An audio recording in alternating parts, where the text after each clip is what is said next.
주님께서 여러분과 함께 또한 사제의 영과 함께 요한이 전한 거룩한 복음입니다.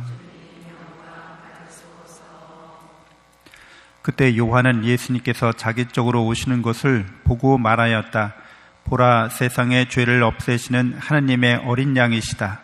저분은 내 뒤에 한 분이 오시는데 내가 나기 전부터 계셨기에 나보다 앞서신 분이시다 하고 내가 전에 말한 분이시다. 나도 저분을 알지 못하였다. 내가 와서 물로 세례를 준 것은 저분께서 이스라엘에 알려지시게 하려는 것이었다. 요한은 또 증언하였다.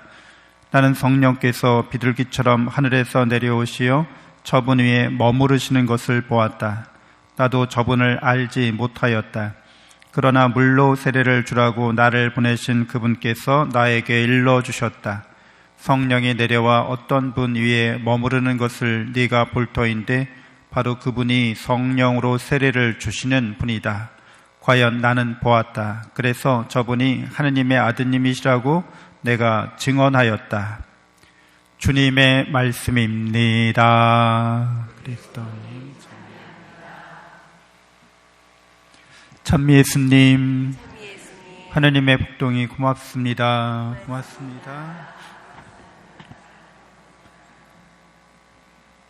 네, 세례자 요한이 예수님을 구세주로 세상의 죄를 없애시는 분으로 그렇게 알아뵙고 또 사람들에게 증언하고 있습니다. 그래서 세례자 요한이 성령을 알아본 거죠. 성령께서 예수님 위에 머무르고 계시는 것을 알아본 사람입니다. 그래서 우리들도 이제 예수님을 다른 사람들에게 전하려면, 예수님을 증거하려면 이제 성령께서 머무르고 계시는 것을 이렇게 볼 줄 아는 그런 신앙의 눈을 가질 수 있어야겠죠. 당연히 영적인 눈을 가질 수 있어야 합니다. 그래서 우리가 신앙의 눈 또는 영적인 눈, 곧 성령을 알아보는 눈이라고 할 수 있는데, 성령께서는 진리의 영이시죠. 그러니까 우리가 성령을 알아본다는 것은 우리가 진리를 알아본다라는 뜻과 같은 의미를 지니고 있습니다. 악령은 거짓의 아비이기 때문에 그렇습니다. 그래서 우리가 사실이나 또는 진실을 견지하고 있어야 되는 거죠. 그러니까 우리 세상 역사 안에서 거짓의 역사, 예를 들자면 대표적인 거짓말 중에 하나가 바로 유물론이죠. 세상은 물질로만 이루어져 있다, 이렇게 이야기하는 거예요. 그래서 이런 우리의 정신적인 것들, 비물질적인 것들이 있잖아요. 이런 것들은 그냥 물질의 작용일 뿐이다. 물질이 없어지면 이런 정신작용도 없다, 이렇게 얘기하는 거예요. 마귀가, 사탄이, 악령이 인류에게 퍼뜨리는 거짓말인 거죠. 유물론의 바탕에서 이제 황금 만능주의, 그러니까 물질이 전부니까, 물질이 그 진실이니까 물질을 많이 소유하고 향유하는 게 행복한 거야, 그게 전부야 라고 말해주는 거죠. 또는 유물론에 바탕한 철학이 있죠. 이념이 있습니다. 공산주의 이념인 거죠. 그래서 이 물질을 누군가가 너무 많이 갖고 누군가는 적게 가지면 그거는 불평등하고 불공평한 거니까 똑같이 나눠 가져야 돼. 그래, 이런 물질을 똑같이 나눠 가지는 것만이 중요해. 이게 유물론적 공산주의 이념이죠. 그것도 역시 거짓말이라는 거예요. 왜냐하면 인간은 이렇게 물질만으로는 충족되지 않는 존재라는 거죠. 인간은 성경에서 성령께서 인간에 대해서 뭐라고 말해줘요? 인간은 영적인 존재라고 말해주는 거죠. 과연 인간은 영적인 존재인가 아니면 그냥 물질적인 존재인가? 이 두 가지 안에서 어떤 게 진짜인지 우리가 이제 선택하고 결단하는 거죠.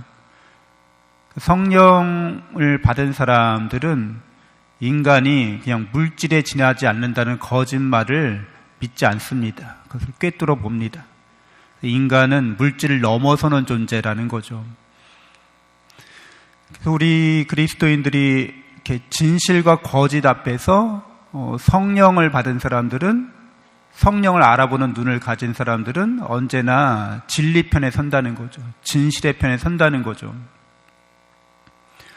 그래서 우리가 신앙인으로서 하나님께서 주신 이제 이성을 사용해서 이게 사실인지 거짓인지, 이게 진실인지 허위인지를 가려낼 수 있어야 되는 거죠. 여러분들은 다 이성이 있으시잖아요. 이성이 있다고 말하는 것은 이성을 통해서 우리는 상식을 점점 더 넓게 이렇게 공유할 수 있습니다. 이성적인 사람, 합리적인 사람들은 또한 상식적인 사람들이라는 거예요. 상식. 그 상식이 뭐예요? 나만 동의하는 게 아니라 다 동의한다는 거예요. 상식은. 그러니까 다 동의하는데 상식인데 어떤 사람이 아니라고 말하면 몰상식하다고 그러죠. 상식이 없는 사람인 거예요. 대표적인 상식이라고 말한다면 황금률 같은 거죠. 네가 대접받고 싶은 대로 남을 대접하라는 거, 네가 당해서 싫은 일을 남에게 하지 말라는 거, 이거는 이제 진리고 상식이라는 거예요. 그래서 어느 누구한테 물어봐도 이것을 부정하거나 불신할 수 없다는 거예요.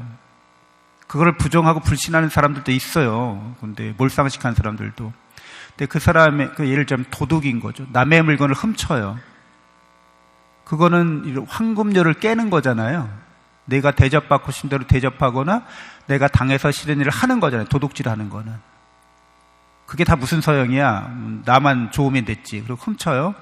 근데 그 훔친 그 도둑의 물건을 딴 도둑이 훔쳐가요. 그럼 그 도둑이 어떻게 하겠어요? 이런 도둑만도 못한 도둑놈 같으니라고 내 물건을 훔쳐가? 그리고 화를 내겠죠. 왜 화를 내? 자기가 당해서 싫은 일을 당한 거예요. 자기가 한 말이, 자기가 주장하는 것이 모순된다는 것을 실제로는 자기도 알고 있다는 거예요. 근데 그것을 변명하거나 합리화하거나 핑계를 대거나 그냥 이렇게 꾸밀 뿐이죠. 그 어떤 지구 말고 다른 변에 외계인이 살고 있어요. 그 외계인한테 물어봐요. 당신이 당해서 싫은 일을 남에게 하지 않는 거, 또 당신이 대접받고 싶은 대로 남을 대접하는 거, 이거 상식입니까? 그럼 뭐라고 얘기할까요? 상식이라고 얘기할 겁니다.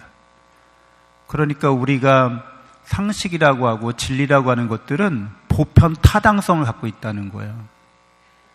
그러니까 그런 것들을 찾는 거죠. 보편 타당성. 그래서 보편 타당성을 갖추기 위해서는 검증 과정을 검증해야 돼요. 검증. 어떻게 검증할까?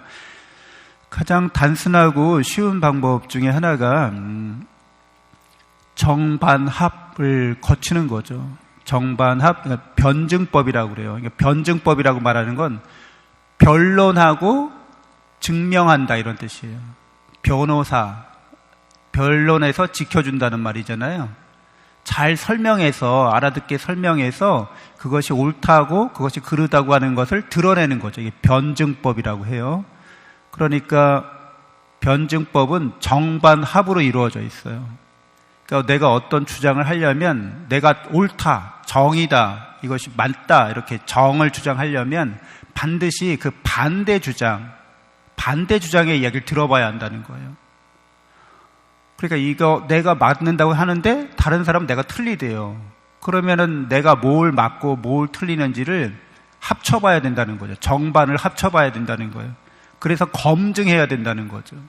이런 과정을 거치면서 우리가 보편 타당한 상식이나 또 보편 타당한 진실에 가까이 나갈 수 있게 됩니다. 그러니까 끊임없이 우리는 정반합을 거쳐가야 되는 거죠. 근데 오늘날 한국 사회에는 많은 사람들이 정반합을 안 해요. 그걸 검증하려고 하지 않는다는 거예요. 한쪽 말만 들으려고 한다는 거예요. 그런 이런 진실을 추구한다고 하면서 한쪽 말만 듣고 자기 주장만 절대화하는 사람들은 거짓에 악령에게 속아 넘어가기 딱 좋은 사람들이 됩니다. 제일 안타까운 건 뭐냐면 사람은 착해. 얘는 착해 참. 근데 거짓된 믿음을 갖고 있어요. 거짓을 추구하고 있어요.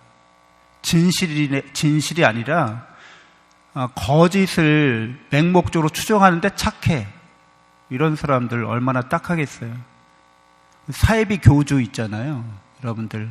그 사이비 교주를 믿는 그 신도들 착할 것 같아요? 악할 것 같아요? 심성이. 되게 착해요. 여러분들. 근데 북한 사람들 착할 것 같아요? 악할 것 같아요? 여러분보다 착해요. 사람들 순박하고.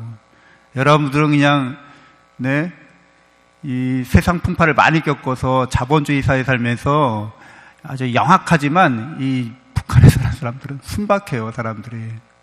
근데 그 사람들이 왜 그렇게 살고 있는 거예요? 진실을 자기 자신을 의심하고 이 사회체제를 의심하지 않는 거죠. 다른 사상에 대해서 열려있지 않은 거죠. 그리고 진실을 추구하기 위해서 투쟁하지 않는 거죠. 우리나라가 지금까지 많은 독재의 시도가 있었잖아요. 독재라는 건 뭐예요? 진실을 묻어두고 거짓으로 이걸 지배하기 위한 거죠. 그런데 끊임없이 의심하고 투쟁했던 거죠. 그래서 지금까지 우리 역사가 이렇게 진행되어 온 겁니다. 우리 그리스도인들은 우리 자신이 믿고 있는 것에 대해서 늘 의심할 줄 알아야 돼요. 그리고 의심할 수 없는 것들을 찾아내야 합니다. 의심하고 의심해도 의심할 수 없는 거, 그거를 자명한 진리라고 해요. 보편타당한 진리라고도 하고 상식이라고도 하죠.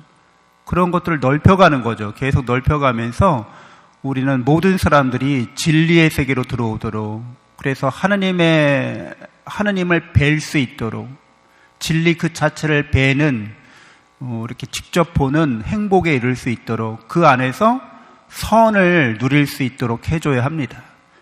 우리 그리스도인들이 이 혼란한 세상에서 또 어지러운 우리나라에서 항상 진리 안에 머무르고 진리를 추구하면서 그것을 증거하고 증언할 수 있는 우리가 되어야겠습니다. 잠시 묵상하겠습니다.